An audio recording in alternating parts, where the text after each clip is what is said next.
Square techniques. ഒരു നമ്പറിൻ്റെ square നമുക്ക് എങ്ങനെ ഈസി ആയിട്ട് കണ്ടുപിടിക്കാൻ പറ്റും. ആദ്യം നമ്മൾ 11ൻ്റെ സ്ക്വയർ നമുക്ക് കാണാതെ അറിയാം 121. അപ്പോൾ അതെങ്ങനെ വന്നു എന്നുള്ളത് നോക്കാം. ആദ്യം ഈ 1ൻ്റെ സ്ക്വയർ എഴുതുക, അതായത് 1.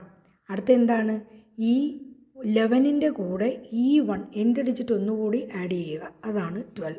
അപ്പോൾ നമ്മുടെ ആൻസർ എന്ന് പറയുന്നത് 121. അപ്പോൾ അടുത്ത 14ൻ്റെ സ്ക്വയറോ, ഇവിടെ ഒരു ഡിഫറൻസ് വരുന്നത് 3 സ്ക്വയർ വരെയുള്ളത് സിംഗിൾ ഡിജിറ്റാണ് 9. ഇവിടെ 4 സ്ക്വയർ എന്ന് പറയുന്നത് 16 ആണ്, അതവിടെ ഇരിക്കട്ടെ.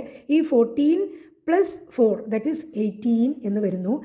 ഇതും കൂടി നമ്മൾ ജസ്റ്റ് ഒന്ന് ആഡ് ചെയ്ത് കൊടുക്കുമ്പോൾ നമുക്ക് 196 ആയിട്ട് കിട്ടും. സ്ക്വയർ അതെങ്ങനെ നമ്മൾ എഴുതി, 17 + 7 ദാറ്റ് ഈസ് 24 എഴുതി നമ്മൾ. അടുത്ത 7 സ്ക്വയർ എന്താണ്, ദാറ്റ് ഈസ് 49. ദാറ്റ് ഈസ് നമ്മുടെ ആൻസർ എന്താണ്, 289. 289 ആണ് നമ്മുടെ ആൻസർ.